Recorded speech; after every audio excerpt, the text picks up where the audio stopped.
This episode is brought to you by Canada Post.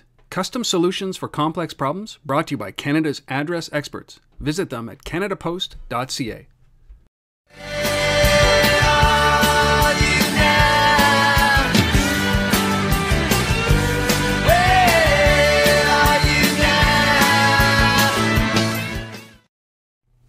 Hello everybody, welcome. This is This Week in Location-Based Marketing. We're at episode number 72. We're recording this live right before the Easter Bunny comes. This is Saturday, April 7th, 2012.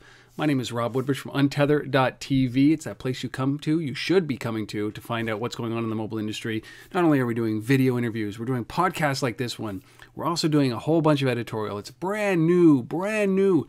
And we're gearing up for Untethered.talks, which is now confirmed, June 26th and 27th in Toronto. Speaking of Toronto, with me, as always, from that fair city, from the home of the Toronto Blue Jays, Toronto Raptors, and Toronto Maple Leafs, Mr. Asif Khan. Asif, welcome, buddy.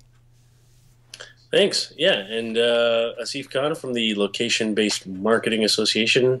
Always good to be with my partner in crime, Rob, here, and plenty to talk about in the world of location-based marketing. And it's actually good to be in Toronto. I've been away for 9 days on the road, 3 conferences, all sorts of crazy, amazing people, and lots going on in location-based marketing. So, good all around. Well, it was a good week, and yeah, welcome back. I know that last week you had a great opportunity to spend some time in San Francisco, which is one of the best cities. But San Francisco, Chicago, just those 2 cities, 3 conferences, 2 cities. Just those 2 cities, but yeah, 2 conferences in San Fran and 1 in Chicago. So yeah. So what? Any lessons learned? Anything that was stunning? That came out of this, because we talked about the San Francisco, but was it was Where that was kicking off at the beginning of the week, and then you went to Chicago, right? So was there anything that you want to kind of impart from these 2 conferences last week that you were at? I think the one thing that I was really pleased about was the Chicago conference was a retail conference looking at mobile payments and commerce, and obviously we talked about location, and I think I was really impressed to see that a lot of these big retailers that were there were all, experimenting and trying things. I mean, and this was the who's who. It was Walgreens and Kroger and Macy's and Express and a lot of big brand retailers were there, and they're all very active. And if they're not active, they're at least at the conferences learning about what's coming and what's next and how they're going to get involved with it. So that's a good sign. It has to be. Retail, certainly retail is the single industry. I was just talking with Doug Stevens, who's a retail prophet, when I was in Toronto this weekend, and boy, oh boy, I mean, retail is poised for disruption like no other industry. We all know that. So it's good that they're at least paying attention. So what else is coming up? You've got an announcement about an event that's happening at the LBMA.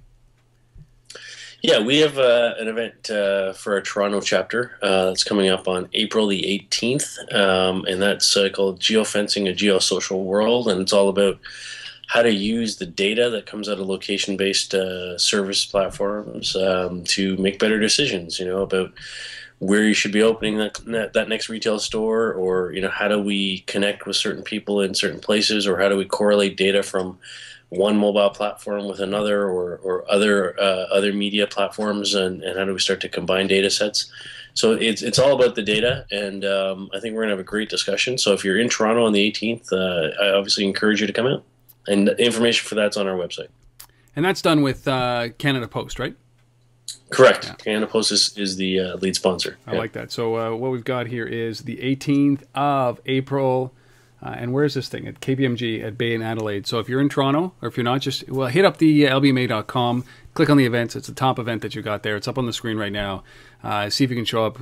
Sponsored by Canada Post. It's great. I'm going to try to make it for that. I think this is some of the most interesting stuff that you get into, especially around Canada Post and location-based stuff. Mm-hmm. I've always want to know how they make it.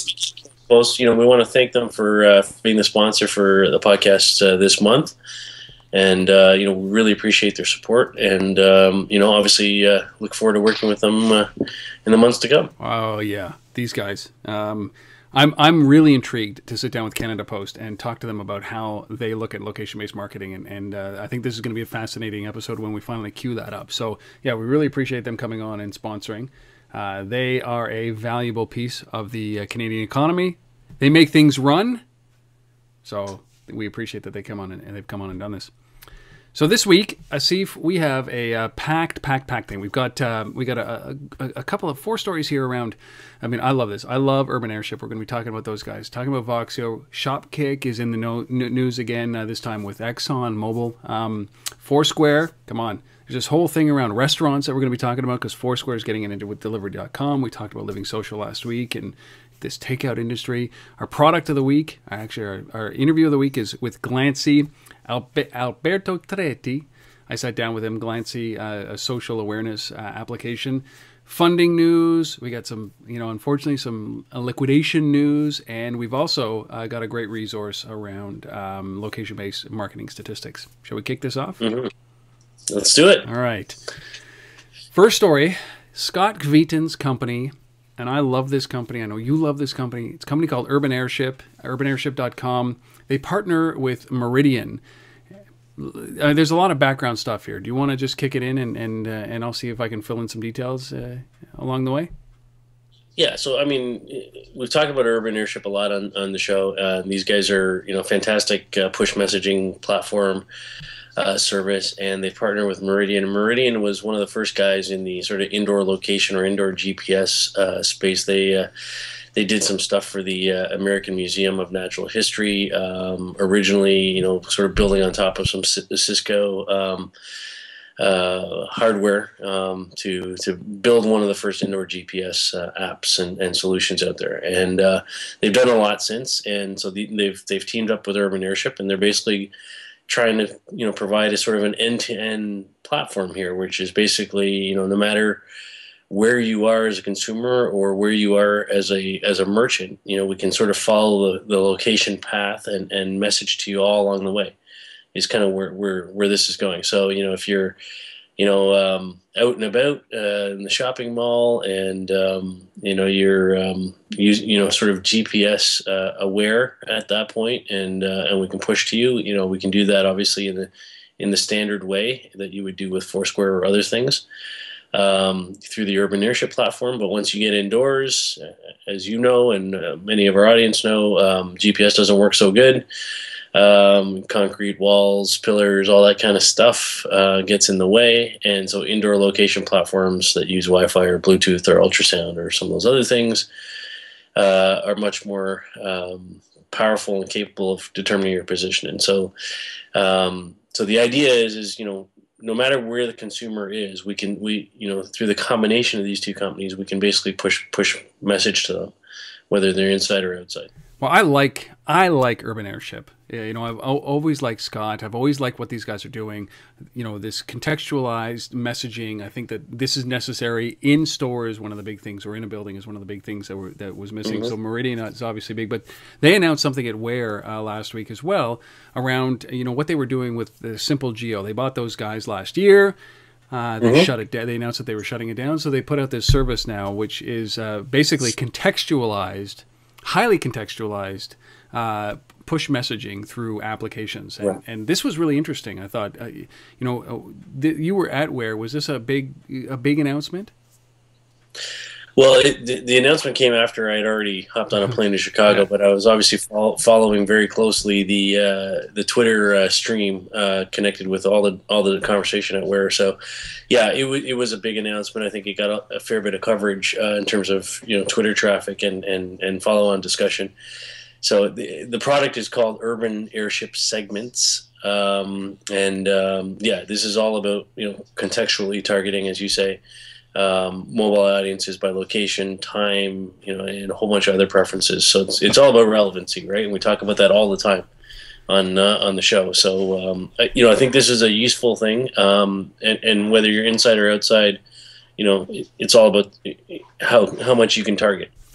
Well, what I love about it is that it's even down to the device, right? And it's opt-in, as Scott was saying in these interviews, but it's even down to the device. So it's the device that you're using at that moment, and it's contextualized to that device. So there's a propensity for a lean back experience.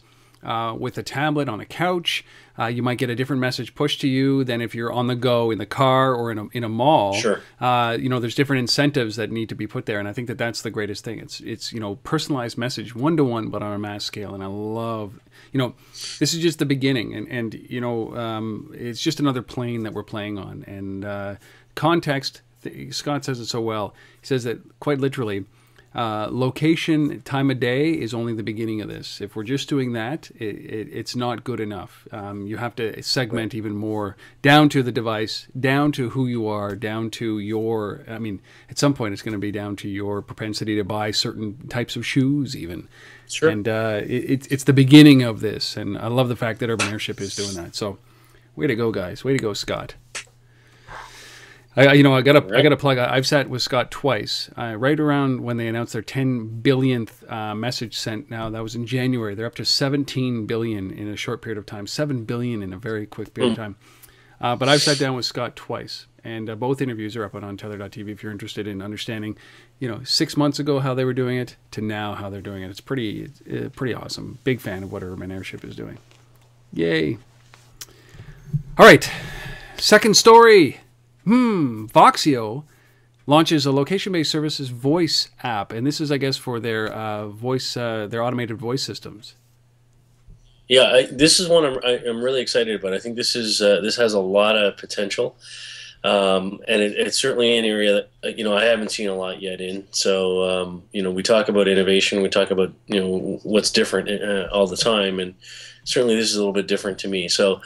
These are guys who've been in the sort of voice, IVR systems space for a while. They've got technology for doing 911 calls and a whole bunch of things like that. And so what they're basically saying is they've incorporated location data or LBS services alongside their sort of existing voice, IVR capabilities. And so the idea here is that.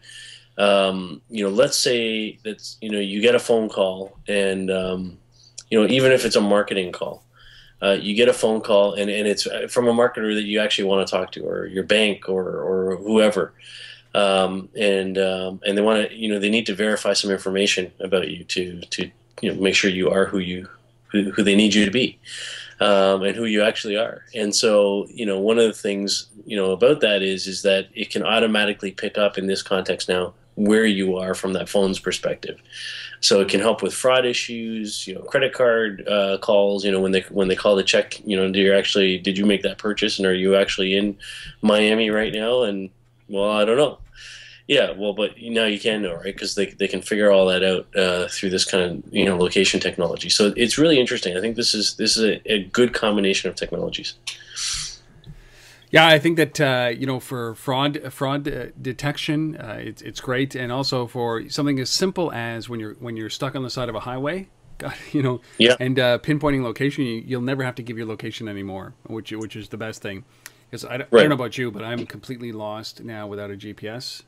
Directions come in my head and they go out of my head as soon as I don't need them anymore. So This really helps. Is that I kept on thinking if I was in an accident somewhere here, I would not know where I was. So I think that this is great, and I know that kind of Fort Sync does this, and I know that OnStar does this, and but I really think that what we're talking about, the adding this location layer on top of the IVR systems, I think is brilliant. I think it's incredible. You can, I think that the first thing it does is alleviate fraud, and I think that that's pretty cool.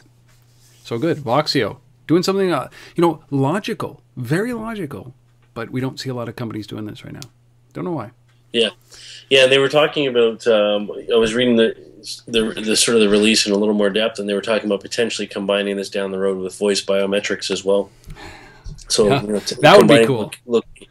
Location and voice print together for even faster authentication of users. So I think that's really interesting. Yeah, that's very interesting. That's very interesting. Gone are the you would never need a 16-digit bank card if you're calling your bank anymore, because you could say geofence these 4 locations and voice print me, and then you can just do it automatically over voice, and it's pretty cool. Well, it's like the alarm.com stuff we talked about last week, right? Creating those geofences. So now, okay, if I'm outside of those zones, now voice biometric me, and you know where I am, and I'm good. God, I love that. Love that. And you'll know because, I keep thinking about home invasions. I don't often think about this. Hey, Voxeo, call alarm.com. That's right. That's right. But if you think, like, a voice print and location print really does a lot around, like, if you're under a lot of stress. So say something is not right, like you're at home and something is not right, and this is, the tone and the stress on your voice can be an indicator that something's wrong. And I think that we're getting into that space right now. For sure. And boy, okay, so before we take this into Buck Rogers territory, we'll move on to the third story. But Voxeo is launching this LBS voice app for their IVR, and that's very cool. I love when they do this stuff. Okay, calm down. Third story, Shopkick. Heard of that company, Asif? I have. They partner with this thing called, heard of this company? ExxonMobil? Yeah, I also heard of them. A little bit of gas, a little bit of shopping, location, Shopkick bucks. That's a big company partnering with a company like Shopkick. Yeah, limited scale, 375 locations, Miami, New York, and DC only. I'm not I'm not enthused with this one. I gotta say, it's wow. Shopkick for me is, from the hardware side of it, the technology side of it, is a fantastic technology if we're talking big box retail, like big footprint retail. When you're talking now gas station convenience store, I'm not sure we need to triangulate someone's position into, are they standing in front of the Kit Kat or are they standing in front of the, Gatorade? Because the distance from one to the other is about 2.5 feet. So, anyways, I'm not sure we're going to be running scavenger hunts inside the convenience store, but if we're only talking about verifying that somebody's actually there, which is what I think they're going for here, I still have a big stretch on this one, man. I think it's just another retail partner to add into the mix from a Shopkick perspective. I don't see huge value here for ExxonMobil, honestly. I think that you take BP for example.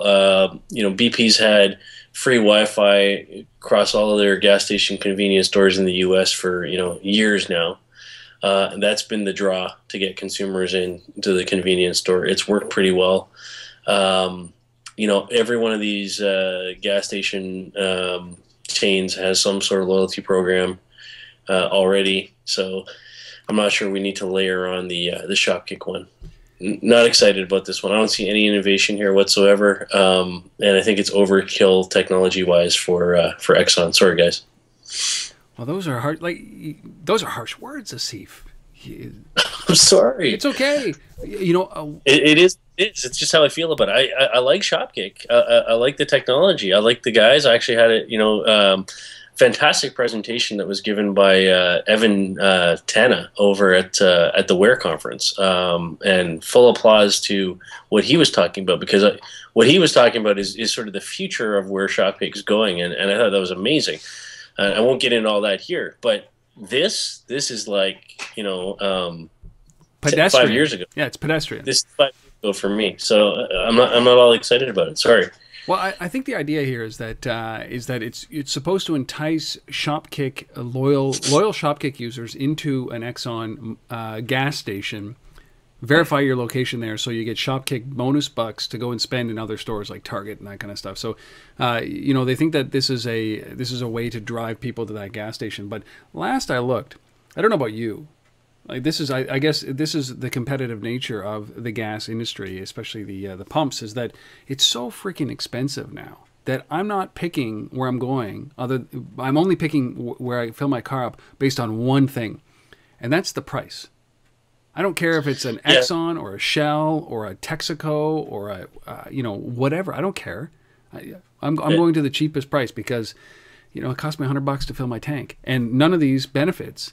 Like if I actually check in, or I don't disagree with that. I think if you're in Canada, the strategy for the last number of years, which has been the successful one for driving business to your gas station, was put a Tim Hortons in the gas station, and it works. I'm telling you that works, right? If there's a Tim Hortons there, you have customers, right? And we're there to get some coffee. Oh, there's gas here. Okay, well I guess I get that too. Esso exactly did that. Yep. That's how it works. So I don't know what the equivalent is, because I know Tim Hortons isn't all that widespread yet across the U.S. But and I don't know if coffee is the driver, but whatever that equally relevant trigger is, that's what you need. But it ain't this. No.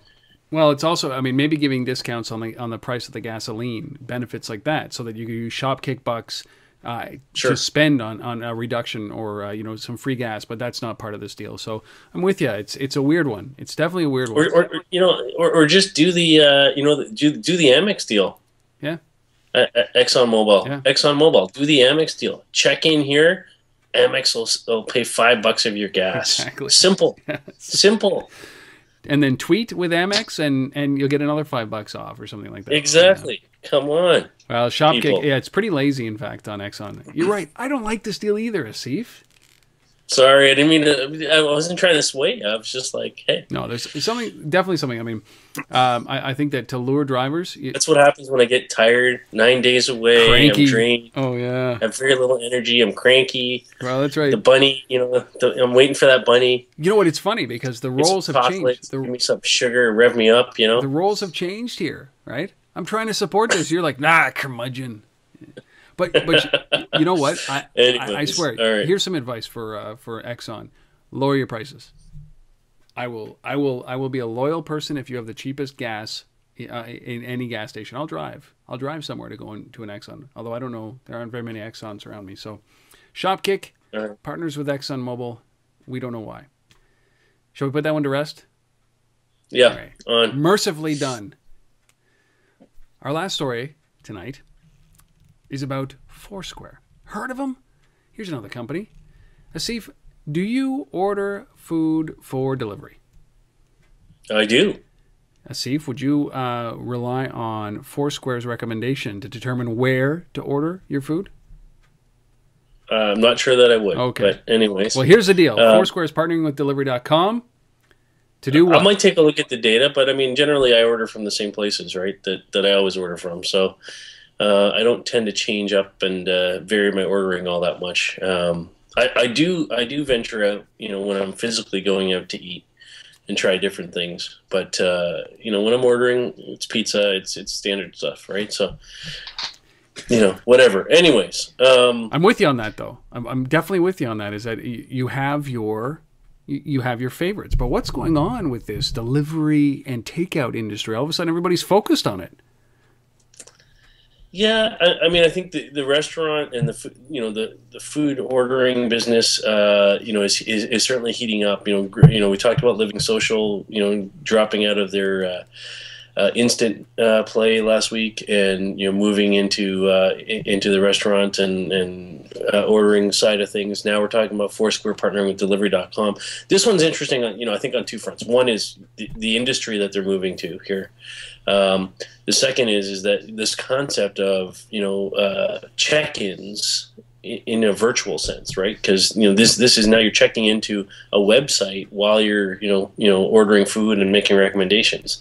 And the interesting thing is if you're a Foursquare user, you don't earn any points for this. You don't get any of the sort of the normal credits, so to speak, that you would get. Not that they're useful for anything other than bragging rights. But you don't accumulate any of the stuff that you normally accumulate for checking into a real place. So what's the value there? This is about discovery then, for sure.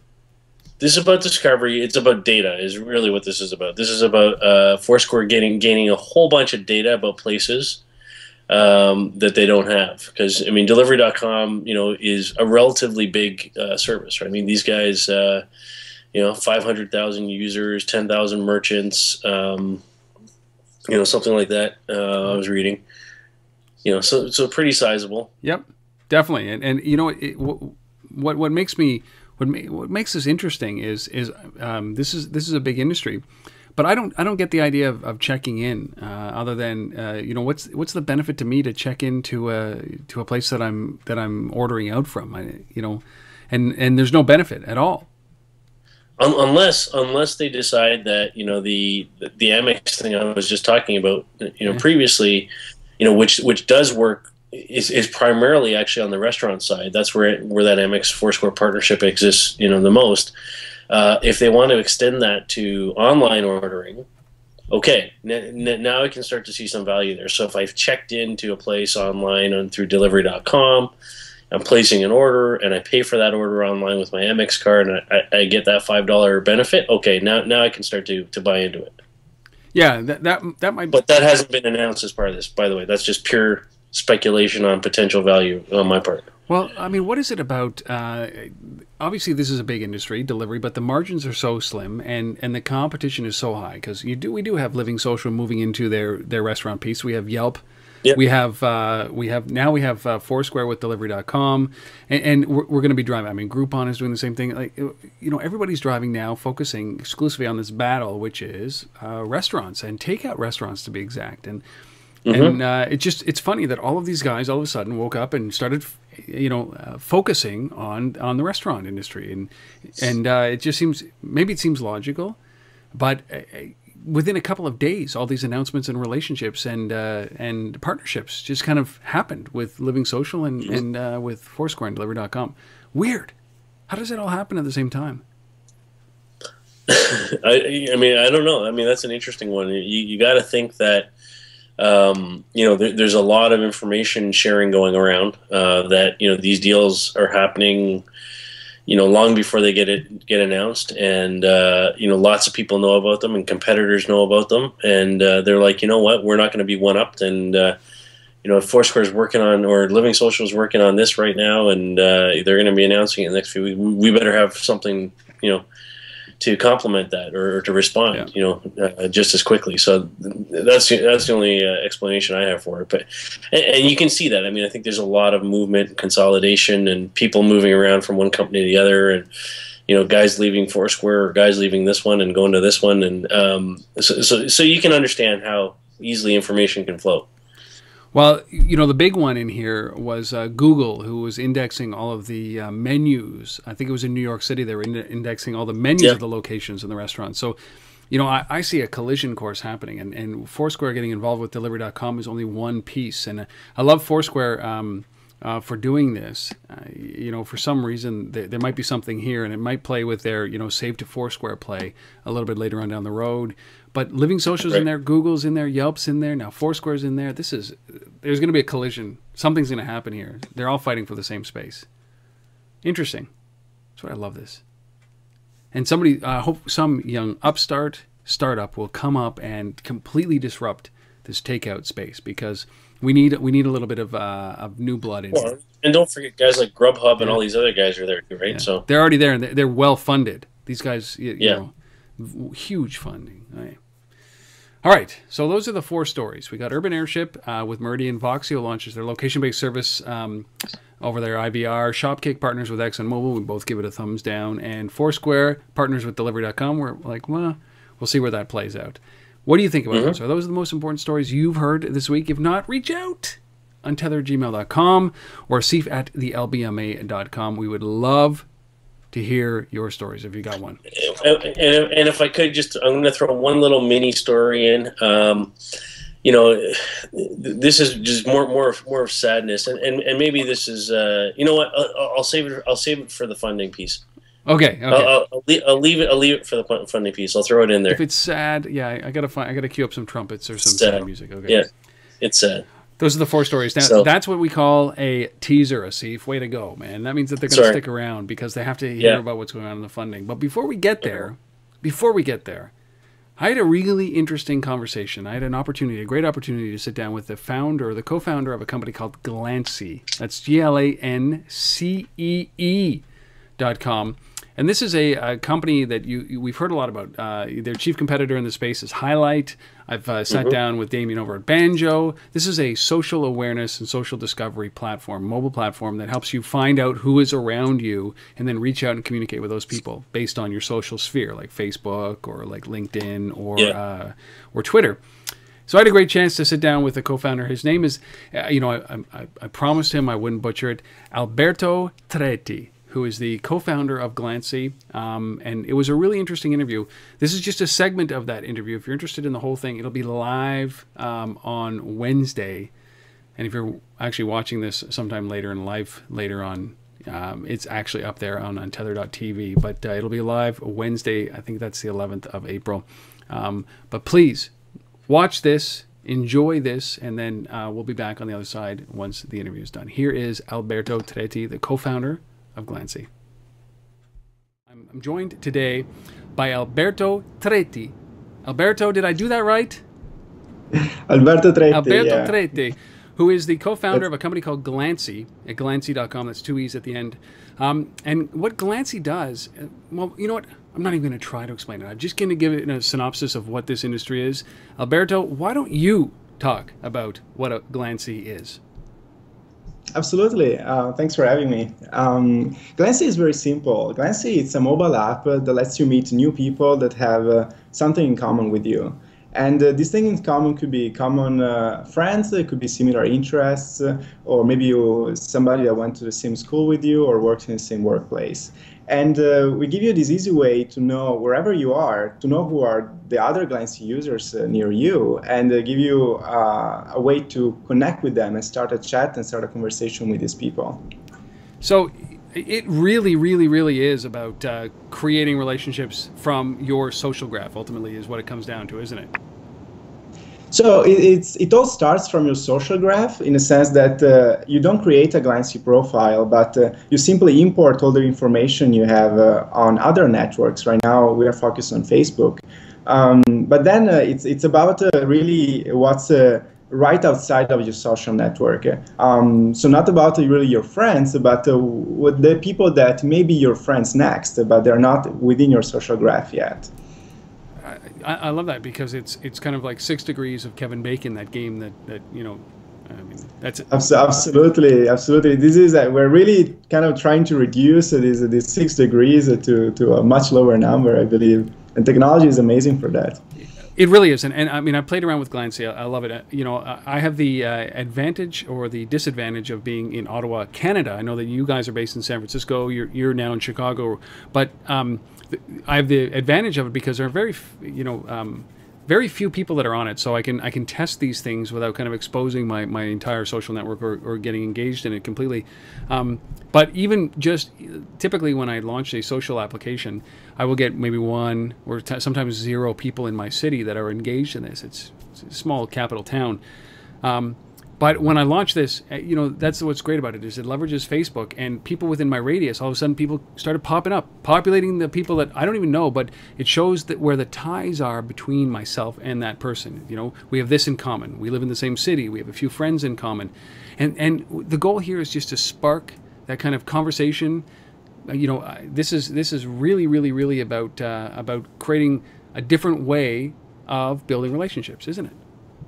Yeah, absolutely. And the interesting thing is that you don't see just all Glancee users that are around you, but we show you only the people that we think you may be interested in talking to. Right. So you only see people that have something in common, and sometimes it's a strong connection, like a mutual friend, or sometimes it's maybe a less strong connection, like this guy is in technology like you, so you know, if you're in a coffee shop and you're bored, you can strike a conversation with them.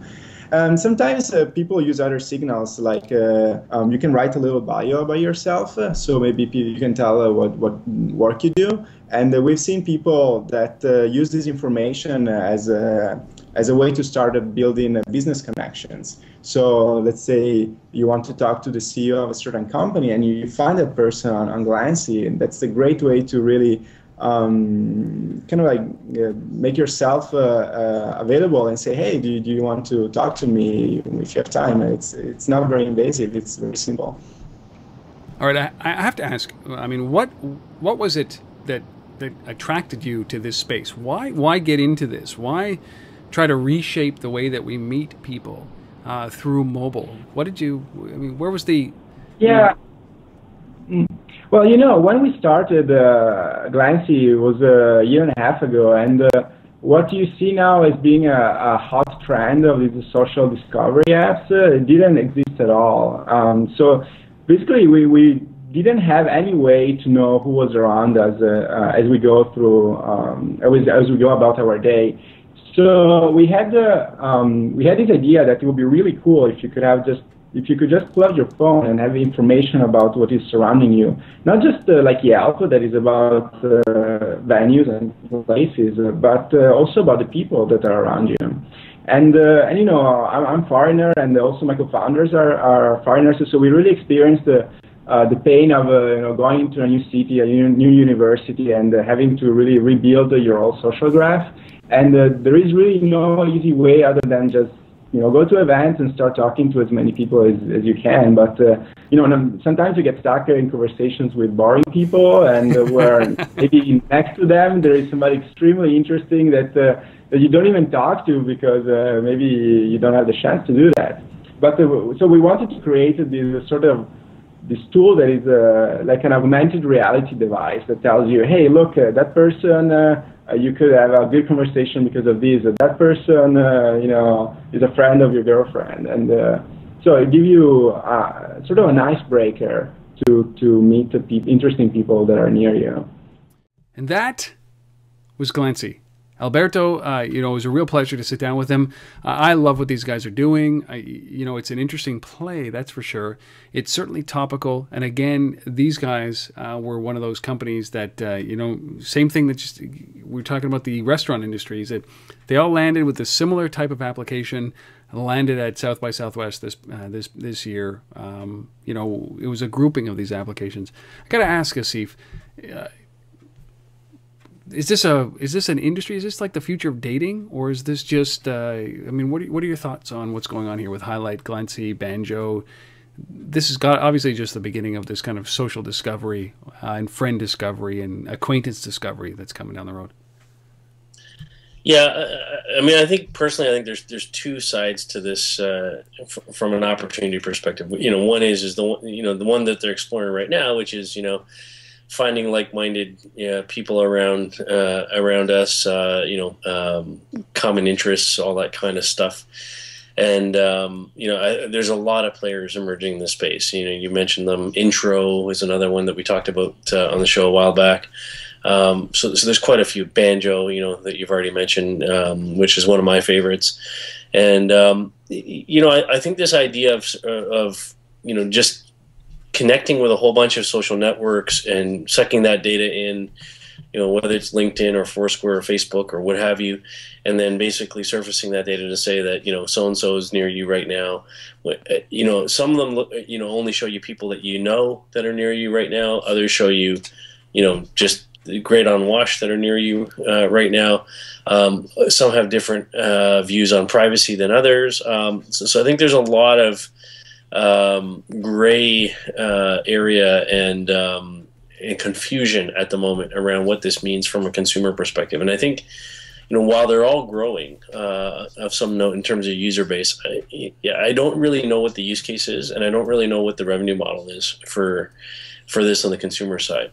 The other piece of this, and this is sort of the second piece that I think is less explored, is I think all of that type of same thinking applied in a business context, at trade shows, at conferences, at various other scenarios of that note. There's huge value there, and I think if for example, if you were to take Banjo or Glancee and white label it for a major conference, like take for example the Wear conference. Right. Let's say, and they have an app, and most big conferences do. So if you were to, sort of suck in the functionality of a Glancee or a Banjo, and embed that into the Wear app as a feature, And all of a sudden you could see everywhere, who's around you from the conference, and you could get recommendations on, here's 10 people that you must meet based on your LinkedIn profile and other things that we know about you from a recommendation engine perspective. Now it becomes quite useful. It's not just randomly, here's 10 people around you that are near you right now or who have a common interest, but here's 10 people who are actually, potentially business partners for you that you could actually make a lot of money with.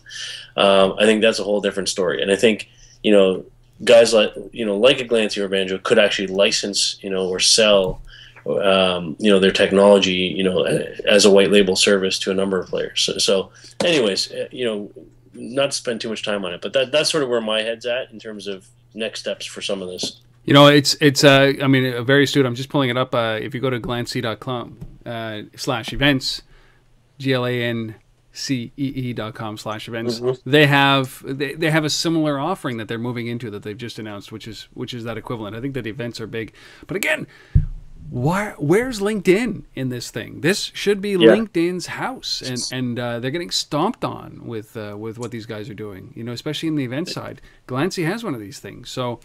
This is a missed opportunity, and maybe this is something that, as you said, you're picking a horse here, and Highlight really, I think, turns into a dating application, and maybe Glancee turns into the LinkedIn equivalent or the LinkedIn acquisition. Yeah. But one of our stories in the funding is about Skout, and these guys are the equivalent to that. And another story that broke this week, just around this. And we all know about this.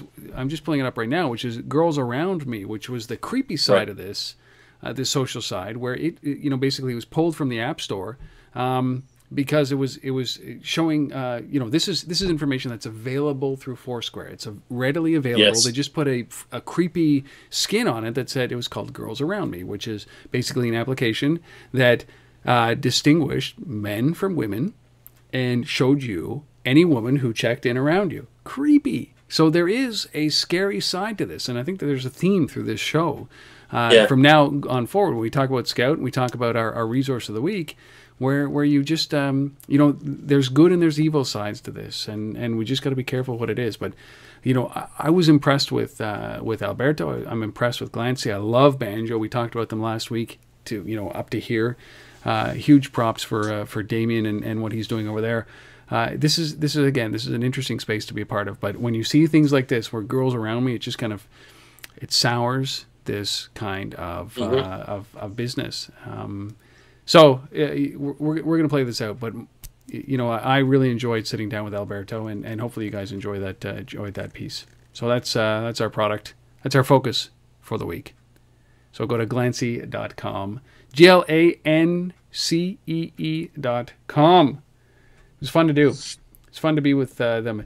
It's funny because I finished the interview and we were talking about the actual founder of Glancee, and he happened to be he was sitting one of the co-founders. He was sitting right next to him, and he never got on camera.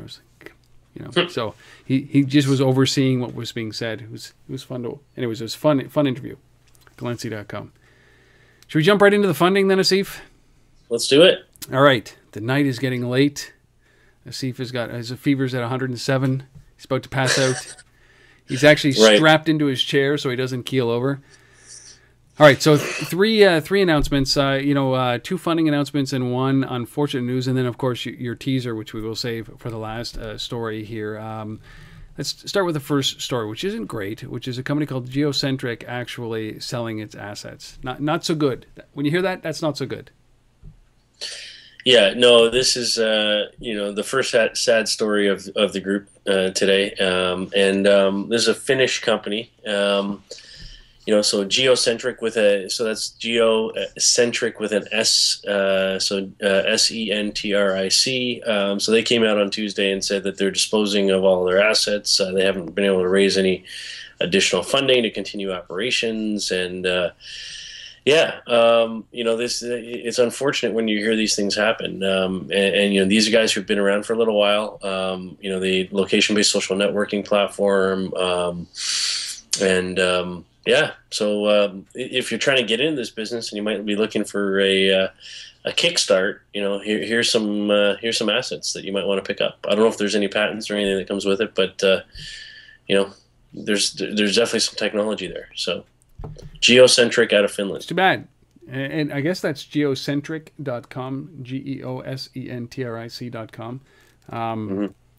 A good pedigree there, but you know, we're going to see this. It's the same thing that happened in the couponing industry, in the group buying, like Groupon and Living Social. Right. What's that statistic that we had in December that 500 or 600 of those types of companies went out of business in the month of December? We're going to start to see that kind of consolidation in the location space and the services, because we're quickly accelerating past this space, right? We are. It's leapfrogging on top of each other at an incredible rate, and if you're not keeping up, and if you're not getting the funding, and if you're not thinking about tomorrow, and you're focusing on catching up today, you're kind of screwed. And it's too bad about Geocentric, but it's bound to happen. Bound to happen. Yeah. On a happier note, the Tap Lab. The Tap Lab. Let's talk about these guys. I like these guys. Dave Basiglia and his team. Yeah, so this is these guys out of Cambridge, Massachusetts, Techstars incubator company. So they raised a little bit of money, about $550,000 seed round, but they've got some big names that are participating in it. So they got the guys from Harmonix, they got Don Dodge from Google, Mike Dornbrook from Common Angels, and a few others. So these guys had built a thing called Tap City 2, I think it was called. Mm-hmm. It was the last one that they did. Yep. And so, they obviously want to work on a sequel. And the sequel to that apparently is you're going to be, so this is a gaming company if you're not familiar with them.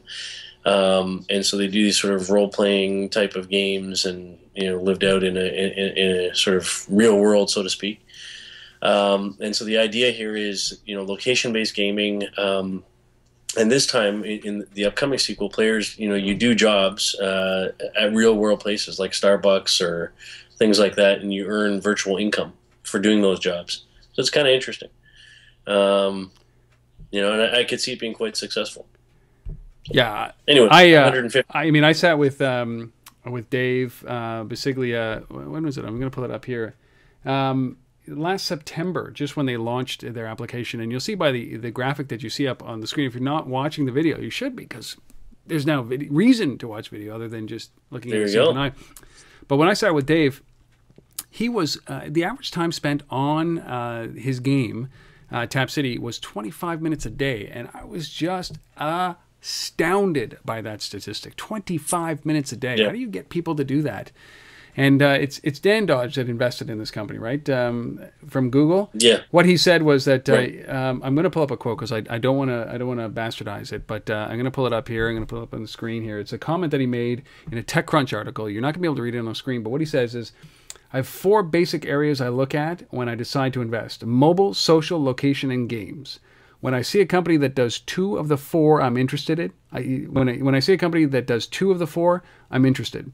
When they do 3 of the 4, I am very interested. When they do all 4, I'm in. Tap City is a fun mobile location game. Tap City 2 adds some social elements. Should be an awesome game when it launches this summer. And that's from Dan Dodge. That's a quote you see on the screen right now.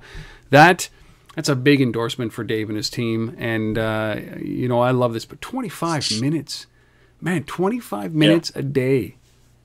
People would kill for that. I mean, in an interaction time in mobile that is measured in seconds, many times over the day, 25 minutes a day is an insane amount of time. It might not seem like that, but that's like watching a sitcom. It's a lot. It is a lot of time. So. That's TV. When you get into this, that's TV length, and I love what these guys are doing, and I'm really impressed with what Tap City is doing and what Dave and his team are doing. So, if you're interested in a little bit more, I'm going to go to Untether.tv, do a search for the Tap Lab, and this is an interview just when they launched Tap City, and it's pretty cool. I'm a big fan of these guys. So they raised $500,000, small amount, especially in this competitive landscape, because their competitors are killing it when it comes to revenue, like income or investment. Like what was it? Red Robot Labs, who we have. Red Robot, yeah. And they've also got, and they raised a ton of money. And $8.5 million, it says here. And Booyah raised $24.5 million. And these guys raised $500,000. But they've got some good pedigree in some of the investors. So TapLab, $550,000. Way to go! Way to go, Dave! Time to get him back on the show. All right, second last story in the funding. Let's talk about Skout. Here's another location-based social application focused exclusively on dating, pretty much. Yeah, it's all about meeting new people. $22 million this time around. Expansion capital, they're calling it. Expansion capital from our good friends over at Andreessen Horowitz. Yeah, I mean, it seems like Andreessen's into everything these days. Or anything big anyway. So this is yet another one. Here's 22 million. These guys are in Facebook, they're in Twitter, they're in a whole bunch of major players. Why not have a big play in one of the biggest social mobile networks for meeting people? Yes, and Andreessen Horowitz is everywhere. They've certainly covered mobile to a T. And you saw what happened during the web craze, the web dating craze, and mobile just takes that, it amps it up. And it's not the creepy way that Girls Around Me does it. This is a opt-in. Right. Yeah. It's evident from their website when it says, I'll pull it up here, the first word you see on their website is meet new people, flirt, and have fun. Right? They are not hiding what this application does. No, and we know that this is a big business, and mobile is going to play an even bigger role in this than the web did. So Andreessen Horowitz, they are everywhere, man. They are everywhere. And Mark Andreessen, I'm coming for you. You will be a guest on Untethered.tv. That is it. I will retire right after that. So it can't be too soon. That's the reason I don't want to have him on, because then I'd have to retire soon. But $22 million is an insane amount of money for this. But good on the Skout guys. Good on the Skout guys. And it's apparently they call it better than Facebook. How's that? There you go. No. So they can be found at skout.com. That's SKOUT.com. SKOUT.com. All right, Asif, let's talk some sad news. Book ends with sad news. We'll start with Geosentric, end with Yahoo. Aren't you supposed to be like Yahoo? Yahoo. So I mean, obviously Yahoo. I think it's well known. Yahoo came out this week and said that they're laying off 2,000 people. How does that relate to this show? Well, for me, one of the things is when you look at that layoff and what it's going to hit specifically, and you dig into it. Yahoo had acquired back in 2010 a company called Coprol, and we actually talked about Coprol way back when. Yep. Coprol was a Foursquare-like competitor to Foursquare in the Indonesian market, and so these guys were based in Jakarta, and Yahoo was doing some interesting things with them. And my understanding from sort of digging into the a little deeper onto the announcement of the 2,000 layoffs that are coming, basically the entire Indonesian Coprol team has been let go. And so for me that's really sad because I was excited when Yahoo acquired Coprol, and I thought that this is great. This is a great technology acquisition, great people acquisition. They're going to be able to do some amazing things. And at the time, Coprol was the #1 location platform in the Indonesian market. Foursquare has now surpassed them, I understand, in that market. Yahoo sort of just let it sit there. I spoke to a friend at Yahoo recently while I was in San Francisco, actually, last week, and not prior to this announcement coming out, actually. And I was asking about Coprol, and it was a not a positive response, to say the least. Basically indicating that they were shutting it down and tanking it. So very disappointing, very sad. But such is life. Yes, and Yahoo, where great products go to die. Mm. Yeah. One of the things that I also heard about Yahoo is that they're kind of moving away from search because it's all managed. I think it's Bing that does their search at yahoo.com. I mean, this is a company in turmoil, obviously, and And even though it's been going through a ridiculous amount of change over the last couple of years, their workforce hasn't changed at 14,000 people. It kind of dipped a little bit, but then popped back up to 14,000 people, which is just over for what they do. It's just an insane amount of people that work for that company. And it's too bad that they take some of the innovative services. But when you are constrained and you're looking at fiscal responsibility, you have to go with what you know. And that's oftentimes jettisoning these products that are not... Yeah. And yet the core products, I mean, Yahoo's still around because the core products that these guys have, content that they create and the mail services and all that stuff still generate a ton of revenue for this company. There's no questioning that. I mean, Yahoo is a successful company. Don't get me wrong. For some reason, though, it just seems that they go out and they acquire, they're good at identifying very interesting and amazing companies with great technology and great people. They just don't seem to be able to know what to do with them once they have them, and take them out and use them to differentiate Yahoo in the marketplace and become a major player. So sounds like Xerox, right? Is Yahoo at least Xerox was inventing this locally, but internally they just couldn't turn it into revenue or monetize or productize. But Yahoo, literally, like, think about the companies that they brought in. They've been at the forefront of these things. The same thing with Google. And they pushed out so much talent, so many products, so many ideas that they have never been able to capitalize on. And I think this is great opportunity for entrepreneurs who see something like this and think, you know what? This is still a valid service. But Xerox used to do that all the time. They'd push out product that, everything that we use pretty much today is thanks to Xerox and the way we connect to the internet and Ethernet. And so, maybe Yahoo is, the outcome of this will be that Coprol will actually live somewhere else. Just like Foursquare is the outcome of, leaving Google, right? Mm-hmm. Who knows? That's sad, though. All right. I don't know how to recover from this. You should play sad music. Anyways, yeah. So Geosentric selling all its assets. Yahoo, in essence, laying off 2,000 people, which we should never gloss over. That's bad news for those 2,000 people. It's bad news for the company. It has an impact on morale.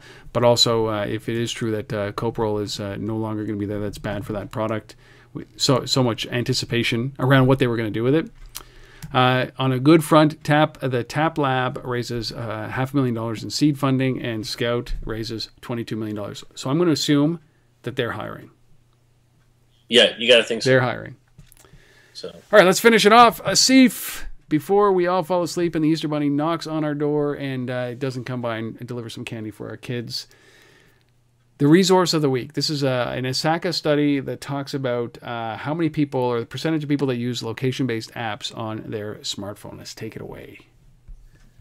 Yeah, so this was some interesting data. The ICACA put out that basically says 58% of American smartphone customers use location-based apps. 58%. Of all smartphone users in America use location-based services. So I think that's a big number. The other thing, just to put that in context, the Nielsen came out with a study a week and a half ago that we didn't talk about on the show that said that the split between phones in the U.S. was now 50-50 between smartphone and feature phones. So we finally hit that boundary. So now 58% of the smartphone guys are using location-based services. So I think that's significant. The study goes on to talk about, though, in great detail, the concerns about safety and security and personal information, and they are quite, the tone of the study was basically saying, they're not happy about the 58% using location-based services because the 58% should be more concerned about their personal safety and security issues. So this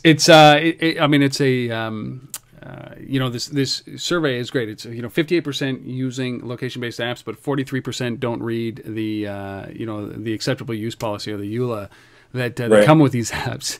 So you know, and everybody's concerned about their security, and they're concerned about their location and whereabouts and the information that is being displayed, but nobody reads the EULA, or you know, they always just accept it. We're conditioned to just accept everything, and this gets us in trouble, and then there's a backlash, and then there are companies like, you know, like Path that kind of took advantage of that. But we don't see the drop off of the 58%, right? Yeah. It keeps going up, right? So. Yep. Even though, you know, they're concerned about, you know, their information, the 25% believe the agreements are unclear about how their information is being used.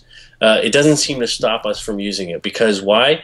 We're getting utility out of it that we want. We all have our price. There is a price, Exactly. right? Exactly. Some of us will take it. I mean, you and I do this because it's part of what we do every day. We have to stay on top of this stuff, and so I'm sacrificing a little bit of my location or of my privacy for knowledge, but somebody's going to sacrifice a little bit of their privacy and their location for a discount, a small discount. Somebody's going to give it away for a latte, or to be mayor, or whatever it is, to you know, to have a coupon, or to get Shopkick bucks, right? Whatever it is, there's a price. Sure. And you have to make that decision. What's your price? And for some, we're cheap. You and I are cheap. Totally. But for some people, you know what? They're not. And I think that those are the holdouts. And wait, you know, it's going to take maybe a chance to win a car to get those guys. But there is a price for everybody. And I think that that's the thing that we should remember here, is that we're just at the beginning. And we're going to make mistakes. And companies are going to make mistakes. And they're going to recover. But at some point, it's always up to us to decide whether or not we want to give away this information. And it's not so cut and dry as to say be a part of it or not, but location-based services right now are at that stage where you can choose to participate or not participate. The only difference is, you know, you're eventually going to succumb to something, and you just got to remember that. It's your choice. There you go. All right. Well, that is it. So, you know, and baseball season has started. So, you know, what more can we ask for? Oh, yeah, I've been waiting for that. Go Yanks. Yeah, but, you know, Jays 2 victories, Yanks 2 losses, Red Sox 2 losses. Come on, people. Let's go. Tampa Bay and the Jays in first place. Things are going in the right direction. Man alive. I'm very excited about the baseball season. I'm very excited that the Senators are in the playoffs. This is going to be an incredible couple of weeks in the sports world. And man, yeah, I love it. Go Yanks. Go Yanks. Go Jays, but go Yanks. For you this week, Asif, are you in the city? I'm in the city. Good for you. Good for you. And enjoy this. We are going to be back here next Sunday for episode number 73. Please tune in. If you have any comments, feedback, suggestions, thoughts, hate mail goes to asif@thealbma.com. Compliments come to me at untetheredgmail.com. We are in iTunes. Go and subscribe to iTunes. It arrives there first. That is our promise to you. We love the fact that you do that. And if you love this podcast, certainly send us some email, but also rate us a 5-star. Give us a good comment on iTunes. It really helps us. And by helping us, you're going to help our sponsor this week, which is Canada Post. We thank them for being a part of this. We thank you guys for watching this.